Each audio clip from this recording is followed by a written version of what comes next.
அன்பு நெஞ்சங்களுக்கு அன்பான வணக்கங்கள். நெறைய சார் நம்ம சித்தால எப்படி சார் சேலரி இருக்கும்? இல்ல ஆயுஷ்க்கு எப்படி சேலரி இருக்கும்? அப்படின்னு நெறைய பேர் கேட்குறீங்க. இந்த இன்ஃபர்மேஷன் தான் இப்ப நான் ஷேர் பண்ண போறேன். முதல் முறையா நம்ம சேனல பார்க்குறீங்கன்னா, கண்டிப்பா சப்ஸ்கிரைப் பண்ணிக்கங்க. அந்த இன்ஃபர்மேஷன்ஸ் வந்து பார்ப்போம். ஸோ முதல்ல இந்த சேனல்ல எப்பவுமே நம்ம ரியாலிட்டியா என்ன நடந்துட்டு இருக்கு? என்ன மாரியான விஷயம் நடக்குது? அப்படின்ற சேலரி இன்ஃபர்மேஷன்ஸ மட்டும் தான் குடுத்துட்டு இருக்கோம். சேலரில மொத்தம் 4 விஷயம் இருக்கும். 1 கன்சாலிடேட்டட் பே. அதாவது நீ எத்தன வருஷம் வேணா இருந்துக்கோ. இவ்வளோ தான் மந்த்லி பேமெண்ட். ஏறவும் செய்யாது, இறங்கவும் செய்யாது. அப்படின்னு சொல்லக்கூடியது. ரெகுலர் பே ஸ்டேட் கவர்ன்மெண்ட் குடுக்கக்கூடியது. பே ஸ்கேல் பேஸ்ட் இருக்கும். அதே மாரி ரெகுலர் பே சென்ட்ரல் கவர்ன்மெண்ட் குடுக்கக்கூடியது. சென்ட்ரல் பேஸ்டு என்ன பே ஸ்கேல் அவங்க ஏத்துனாங்கன்னா அங்கேயே ஏறும். இதே கான்ட்ராக்சுவல் பே அப்படின்றது, நீ 1 வருஷம் வேலை பார்க்க போற. 1 வருஷத்துக்கு உனக்கு மாசம் இவ்வளோ தான் சேலரி அப்படின்னு சொல்லக்கூடியது தான் கான்ட்ராக்சுவல் பே. ஸோ பிரைவேட் பிராக்டிசிங் அப்படின்றது என்னைக்குமே அது ஒரு தங்க முட்டை அப்படின்னு சொல்லுவோம்.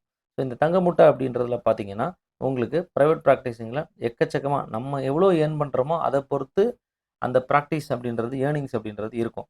ஸோ முதல்ல இன்வெஸ்ட்மென்ட் அப்படின்றது ஒரு 1 டூ 2 லேக்ஸ் வந்து போடுற மாரி இருக்கும். பட் கண்டிப்பா ஃபர்ஸ்ட் இயர், செகண்ட் இயர் அதே சேம் ப்ரொபகண்டா, அவேர்னஸ் கேம்ப்ஸ் நெறைய விஷயங்கள் நம்ம கஷ்டப்பட்டு செய்ய வேண்டியிருக்கும். 3 இயர்ல கண்டிப்பா ஃபினான்ஷியலா ரெக்கவர் ஆகுறதுக்கு நெறைய சான்சஸ் இருக்கு. ஒரு சிலவங்க கூட வந்து நான் ஓன் பார்மசி வைக்கிறேன் சார், இல்ல ஓன் ஸ்டோர்ஸ் வந்து நான் வச்சிருக்கிறேன். ட்ராட்ராக் ஸ்டோர்ஸ் வந்து வச்சிருக்கிறேன் அப்படின்னு நெறைய பேர் சொல்லுவாங்க. ஸோ இது எல்லாமே அடிஷனல் உங்களோட ஸ்கில்ஸ வந்து நீங்க வந்து அந்த இடத்துல பேசுறீங்க. அதன் பிறகு ஒரு ஸ்டேட் கவர்ன்மெண்ட்ல ஒரு மெடிக்கல் ஆஃபீஸரா ஜாயின் பண்றீங்க அப்படின்னா, 65,000ல இருந்து 95,000 வரைக்கும் சேலரி வந்து இருக்க வாய்ப்பு இருக்கு. இப்போ என்ஆர்ஹெச்எம் இருக்கு. இதெல்லாம் பெர்மனன்ட். என்ஆர்ஹெச்எம் அப்படின்றது பெர்மனன்ட் இல்ல. Contractual post. NRHM, NAM national AYUSH mission இதுலலாம் கூட மக்களை தேடி மருத்துவம்னு இருக்கு. இதுலலாம் கன்சல்டன்ட்டா குடுப்பாங்க. அதெல்லாம் பார்த்தீங்கன்னா, உங்களுக்கு வந்து ஒரு 35,000லேருந்து 42,000க்குள்ள இருக்கும். இப்போ ரீசென்ட்டா கால் ஃபண்ட் பண்றது லாஸ்ட் மந்த்லாம் பண்ணது எல்லாமே பார்த்தீங்கன்னா, 40,000 ஸ்கேல் பேமெண்ட்ல வந்துச்சு. மந்த்லி 40,000 வேற அடிஷனல்லாம் கிடையாது. அவ்வளோதான். அப்புறம் ஒரு சென்ட்ரல் கவர்ன்மெண்ட்ல நீங்க வந்து ஒரு மெடிக்கல் ஆஃபீஸராவோ, ஒரு ரிசர்ச் ஆஃபீஸராவோ இருக்கீங்க அப்படின்னா, ஒரு 75,000லேருந்து 1.25 லேக்ஸ் வரைக்கும் சேலரி இருக்குங்க. இதே ஒரு national institute of the central இன்ஸ்டிடியூட்ஸ்லலாம் நேஷனல் இன்ஸ்டிடியூட் ஆஃப் ஹோமியோபதி அந்த மாரிலாம் நீங்க ஜாயின் பண்றீங்கன்னா, 75,000லேருந்து 1.25 லேக்ஸ் வரைக்கும் இட் டிபெண்ட்ஸ் அந்த டிஏடிஏ மத்த எல்லா விஷயம் எந்த சிட்டில இருக்கு அப்படின்றத பொறுத்து இன்னும் பே ஸ்கேல் கொஞ்சம் கூட தான் செய்யும். அதன் பிறகு பார்த்தீங்கன்னா, ஒரு கான்ட்ராக்சுவல் ஜாப் ஒரு பிரைவேட் கிளினிக் இருக்கு.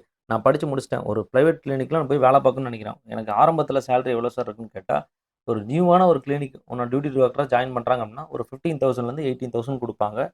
பிளஸ் ஃபுட் வந்து அவங்க குடுக்குற மாரி இருக்கும். ஒரு சில கிளினிக்ஸ்ல. ஒரு சிலவங்க ஃபுட் நீங்க பார்த்துக்கங்க. நாங்க உங்களுக்கு ரூம் அரேஞ்ச்மெண்ட்ஸ்லாம் நாங்க பண்ணி குடுத்துர்றோம்பாங்க. ஸோ, அப்போ அந்த மாரியான இனிஷியல் டைம்ஸ் அந்த மாரி கூட இருக்கும். ஒரு நல்ல எஸ்டாபிலிஷ்டான கிளினிக் அப்படின்னா, 25,000லேருந்து 30,000 கிளினிக் குடுக்கக்கூடிய ஹாஸ்பிட்டல்ஸும் உண்டு. இதே வந்து நெறைய சமயத்தில நம்ம போய் தேவையில்லாம குவாக் ஹாஸ்பிட்டல்ல மாட்டிறக்கூடாது. குவாக் ஹாஸ்பிட்டல்னா நம்மள வச்சு தான் அவன் வந்து டாக்டர்னே நம்ம அத ஒரு கிளினிக்க ரன் பண்ணிட்டு இருப்பான். அப்படி போய் மாட்டிறக்கூடாது. நெறைய விஷயங்கள் இருக்கு. ஒரு சீனியர் பிசிஷியனா எக்ஸ்பர்ட்டா போறீங்கன்னா, ஒரு பெர் விசிட்டுக்கு நீங்க 5,000 டூ 10,000 வரைக்கும் உங்களுக்கு குடுக்கக்கூடிய விஷயங்கள் இருக்கு. ஒரு நாளைக்கு நீங்க போறீங்க அப்படின்னா. இப்போ ஒரு மெடிக்கல் காலேஜ்ல ஒரு ஆர்எம்ஓவா ஒர்க் பண்றீங்க. பிஎஸ்எம்எஸ் அப்படின்றது மட்டும் போதும் அப்படின்னா, இன்னைக்கு வரைக்கும் அப் டூ 18,000 வரைக்கும் தான் சேலரி தராங்க. இப்போ வந்து ஒரு 20,000 ஏறி இருக்குன்றாங்க. ஐ மீன் 20,000 அரவுண்ட் 20,000 வந்திருக்குன்றாங்க. பட் அது வந்து இன்னும் அந்த விஷயம் வந்து இன்னும் மாறணும். அதன் பிறகு பார்த்தீங்க அப்படின்னா, ஒரு பிரைவேட் இண்டஸ்ட்ரி, ஒரு ரிசர்ச் பிளாட்ஃபார்ம், ஒரு ஒரு பிரைவேட் ஃபிர்ம்ஸ்ல நீங்க வேலை பார்க்குறீங்க அப்படின்னா, உங்களுக்கு வந்து ஒரு 25,000லேருந்து 45,000 வரைக்கும் இது உங்களோட ஸ்கில்லு, எக்ஸ்பீரியன்ஸ பேஸ் பண்ணி அப்பதான் பே ஸ்கேல் இன்கிரீஸா இருக்கும். இப்போ 20,000 25,000 அப்படின்றது ஒரு பேஸாவே நம்ம வந்து இத வந்து பார்க்கலாம். அதன் பிறகு நான் ஒரு கவர்ன்மென்ட் காலேஜஸ்ல ஒரு ஃபேக்கல்ட்டியா வேலை பார்க்குறேன். ஒரு கவர்ன்மென்ட் காலேஜ்ல வேலை பார்க்குறேன் அப்படின்னா, அங்க உங்களுக்கு பேமெண்ட் அப்படின்றது எப்படி இருக்கும் அப்படின்னா, ஒரு ஃபேக்கல்ட்டியா வேலை பார்த்தீங்கன்னா, ஒரு 65,000லேருந்து 80,000 வரைக்கும் கண்டிப்பா இருக்குங்க. ஏஎம்ஓக்கு என்னவோ அதே சேம் இருக்கும். அடிஷனலா சின்ன சின்ன கட்ஸ் வந்திருக்கும். அதன் பிறகு ஒரு பிரைவேட் காலேஜ்ல நீங்க வந்து ஸ்டாஃபா வேலை பார்க்குறீங்கன்னா, இனிஷியலா இப்ப தர்றது வந்து 25,000 பேஸ் அப்படின்றது எல்லாத்துலயும் தராங்க. பேஸ்ட் ஆன் ஒவ்வொரு இடத்த பொறுத்து 25,000லேருந்து 30,000 வரைக்கும் தராங்க. முதல்ல ஜாயின் பண்ணும்போது. அதன் பிறகு ஒவ்வொரு வருஷம் 5 இயர்ஸ் ஆன பிறகு அதில ஒவ்வொரு வருஷம் இன்கிரிமென்ட் ஒரு 700லேருந்து 1000 வரைக்கும் ஒரு சில இன்கிரிமென்ட்ஸ் இருக்கும். ஒரு சிலவங்க அடுத்து நீங்க 5 இயர்ஸ்க்கு மேல நீங்க வந்து ரீடர் ஆயிடுவீங்க. அசோசியேட் புரொஃபசர் ஆவீங்க. அப்போ மேபி பே ஸ்கேல் ஒரு 5,000 கூடலாம். இந்த மாரி தான் ரியாலிட்டில இருந்துட்டு இருக்கு. இதே ஆனா என்சிஎஸ்எம் வந்து ரெக்கமெண்ட் பண்ணக்கூடிய சேலரி ஃபார் டீச்சர்ஸ் அப்படின்றது 55,000 வந்து இன்னும் இருக்கு. பட் இன்னும் அது யாருக்குமே தரப்படுறதில்ல. ஒரு இருட்டடிப்பா தான் இருக்கு. இன்னைக்கு என்சிஎஸ்எம் கவர்ன்மென்ட் ரெக்கமெண்டட் சேலரி அப்படின்றது ஆ எல்லாருக்கும் தரணும் அப்படின்றது. மத்த ஆயுர்வேதா அதர் ஸ்டேட்லலாம் தராங்க. தமிழ்நாடு பொறுத்தவரைக்கும் இந்த 25,000 30 தான் இருக்கு. அதற்போற ஆயுர்வேதாலாம் உங்களுக்கு வந்து 55,000 அரவுண்ட் வந்து தர ஆரம்பிச்சுட்டாங்க. இதே வந்து டீச்சிங் இன் சென்ட்ரல் கவர்ன்மென்ட் இதுல நீங்க ஒரு கான்ட்ராக்சுவல்ல வேலை பார்க்குறீங்கன்னா, கண்டிப்பா 50,000 டூ 60,000 கண்டிப்பா வாங்குறாங்க. என்சிஐஎஸ்எம் என்ன சொன்னாங்களோ அதே பேமெண்ட்டை தான் அவங்க வந்து ப்ரொவைட் பண்ணுறாங்க.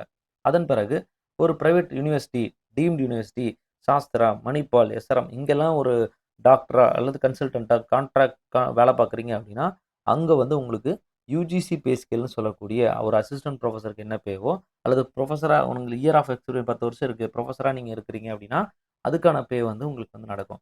அங்க என்ன சார் எனக்கு ஜாப் இருக்கும் அப்படின்னு பார்த்தா, மேபி ரிசர்ச் சைட்ல ஒரு சித்தா ரிலேட்டடான ஒரு மெட்டாலிக் ரிலேட்டடான வேலை பார்க்குறாங்க அப்படின்னா, சித்தா டாக்டரோட நீட் அப்படின்றது இருக்கும். ஸோ அதுக்கு தகுந்த மாரி ரேட்ஸ் வந்து இன்கிரீஸ் ஆகும். இப்ப நீங்க வந்து கான்ட்ராக்சுவல் போஸ்ட் சித்தால நெறைய இருக்கு. ஒரு ரிசர்ச் போஸ்ட்ன்னு சொல்லுவாங்க. ஆர்ஏன்னு சொல்லக்கூடியது. இப்ப இன்னைக்கு பே ஸ்கேல் இது வந்து 55,000ன்றது 1 1/2 வருஷத்துக்கு முன்னாடி 55,000. இன்னைக்கு இது வந்து பே ஸ்கேல் வந்து கிட்டத்தட்ட 73,000 ஆயிடுச்சு. 70,000-73,000 ஆயிடுச்சு. இது ஆர்ஏக்குள்ள பே. அதன் பிறகு மெடிக்கல் கன்சல்டன்ட். மெடிக்கல் கன்சல்டன்ட்டா இருந்தீங்க அப்படின்னா 55,000 வரைக்கும் 55லேருந்து 60,000 வரைக்கும் இன்னைக்கு இருந்துட்டு இருக்கு. Per month. அதன் பிறகு டொமைன் எக்ஸ்பர்ட்னு ஒரு சில போஸ்ட் வந்து ப்ராஜெக்ட் போஸ்ட் வந்து குடுப்பாங்க. அது 75,000 கன்சாலிடேட்டட் பே. அதன் பிறகு டிகேடிஎல்னு ஒரு ஆர்கனைசேஷன் இருக்கு. Traditional knowledge digital library. இங்க வந்து டாக்குமெண்டேஷன் ஒர்க்ஸ் மட்டும் தான் பண்ணுவாங்க. இவங்களோட பே ஸ்கேல் அப்படின்றது இப்போ ஜேஆர்எஃப் அப்படின்றதுக்கு உங்களுக்கு வந்து ஜேஆர்எஃப் இன்னைக்கு வந்து 37,000 டூ 42,000 ஆயிடுச்சு.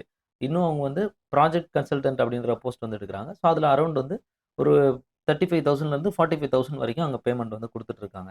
அதன் பிறகு வேற ஏதாவது நேஷனல் இன்ஸ்டிடியூட்ஸ் அந்த மாரி எல்லாமே போஸ்ட் வந்து எடுப்பாங்க. National institute of nutrition, national institute of Indian heritage அப்படின்னு நெறைய இதெல்லாம் இருக்கு. அங்கெல்லாம் ஜேஆர்எஃப்னா 35,000ன்றது ஓல்டு. 35,000 இப்போ வந்து 37,000 பிளஸ் ஹெச்ஆர்ஏ. ஸோ அப்போ உங்களுக்கு அரவுண்ட் 43,000 பக்கம் உங்களுக்கு பே ஸ்கேலே வந்துரும். எஸ்ஆர்எஃப்னா உங்களுக்கு 51 அந்த மாரி வரும். ஆர்ஏனா நான் சொன்ன மாரி 70,000 அப்படின்றது கண்டிப்பா வந்துரும். ஸோ இப்படி தான் ரியாலிட்டி போயிட்டு இருக்கு. இது இல்லாம UPSC post, UPSC drug controller post, அதன் பிறகு சீஃப் ட்ரக் கண்ட்ரோலர் போஸ்ட் இப்படி நெறைய போஸ்ட் வந்து இருக்குது. இதெல்லாமே வந்து இதுவரைக்கும் இந்த யுபிஎஸ்சி ட்ரக் கண்ட்ரோலர் போஸ்ட் வந்து போட்டாச்சு. இதுக்கப்புறம் வராது. சீஃப் ட்ரக் கண்ட்ரோலர் போஸ்ட்டும் உங்களுக்கு வந்து இப்போதைக்கு இருக்காது. இப்போ எக்ஸாம்பிளுக்கு கிரேட் பி அப்படின்னா உங்களுக்கு 1,00,000 பே ஸ்கேல் இருக்கும். இதே வந்து கிரேட் ஏன்னா 1,50,000 லட்சம்லேருந்து 2,00,000 வரைக்கும் உங்களுக்கு வந்து பே ஸ்கேல் இருக்கும். இதே ஒரு யுபிஎஸ்சி ரிலேட்டடா ஒரு ரிசர்ச் ஆஃபீஸராவோ, மெடிக்கல் ஆஃபீஸராவோ நீங்க போறீங்கன்னா 1.5 லேக்ஸ் தாராளமா 1.25லேருந்து 1.5 லேக்ஸ் அப்படின்றது பே ஸ்கேலா இருக்கும். Grade A, group A gazette ஆஃபீஸரா போயிடுவீங்க. இதே மெடிக்கல் சர்வீசஸ் அதர் போர்ட்ல ரயில்வேஸ்ல இருக்கு, டெம்பிள்ஸ்ல அறநிலைத்துறையில இருக்கு. அப்புறம் நகராட்சியில கூட மருத்துவ ஆலோசகர்ன்னு சொல்லிட்டு ஒரு சில போஸ்ட் வந்து இருக்கு. பட் ரயில்வே மட்டும் தான் ரயில்வே வெல்ஃபேர் போர்டு தான் இப்போதைக்கு வந்து போஸ்டிங்ஸ குடுத்துட்டு இருக்காங்க. அரவுண்ட் சேலரி வந்து 60,000 கன்சாலிடேட்டட் பேல தராங்க மந்த்லி. இது பெர்மனன்ட்டா இதுவரைக்கும் போடப்படல. ஒவ்வொரு ரயில்வே ஸ்டேஷன்லயும் ஹாஸ்பிட்டல்ஸ் இருக்கு. பட் இதுவரைக்கும் போடப்படல. இனி வந்தா ரொம்ப நல்லாருக்கும். டெம்பிள்ஸ் அறநிலைத்துறையில நெறைய போஸ்டிங்ஸ் இருக்குன்றத சொல்றாங்க. பட் இதுவரைக்கும் இன்னும் போஸ்டிங் போடப்படல. ஒரு சில பழனி, ஒரு சில ஹாஸ்பிட்டல்ஸ்ல மட்டும் தான் இந்த மாரியான சித்த மருத்துவத் துறைய வந்து கொண்டு வந்திருக்காங்க. ஆ அதே வந்து நகராட்சியிலயும் பார்த்தீங்கன்னா, இதுவரைக்கும் ஆலோசகர் அப்படின்ற போஸ்ட் வந்து இருக்குது. பட் இன்னும் பெருசா போடப்படல. அதன் பிறகு சார் வேற ஏதாவது இன்ஃபர்மேஷன்ஸ் வேணும் அப்படின்னா, நீங்க கண்டிப்பா 2 வெப்சைட் ஏஐசிசிசி அந்த வெப்சைட்டும், கூடவே வந்து டிஎன் ஹெல்த் ஏஐசிசிசி அப்படின்றது நேஷனல் இன்ஸ்டிடியூட்ஸ் நேஷனல் இது all India quota for government காலேஜ்க்கான அப்ளிகேஷன்ஸ இந்த மூலியமா தான் போடணும். அப்புறம் தமிழ்நாடு கவுன்சிலிங்க்கு வந்து பார்த்தீங்கன்னா, இந்த tnhealth.tn.gov.inல ஸ்க்ரோலிங்ல உங்களுக்கு ஃபில்லிங் இருக்கும். அப்படி இல்லன்னா டிஎன் செலக்ஷன் கமிட்டி செலக்ஷன் அந்த வெப்சைட்ல ப்ராப்பரா பார்த்தீங்கன்னா, இதுக்கான அப்ளிகேஷன்ஸ வந்து டைரக்ட்டாவே ஆன்லைன்லேயே ஃபில் பண்ற மாரி இருக்கும். வேற ஏதாவது சந்தேகம்னா கமெண்ட்ல ஷேர் பண்ணுங்க. இதான் சேலரிக்கான இன்ஃபர்மேஷன்ஸ். வேற ஏதாவது டவுட் அப்படின்னா கண்டிப்பா கமெண்ட்ல ஷேர் பண்ணுங்க. வீடியோவா ஷேர் பண்றேன். Thank you very much.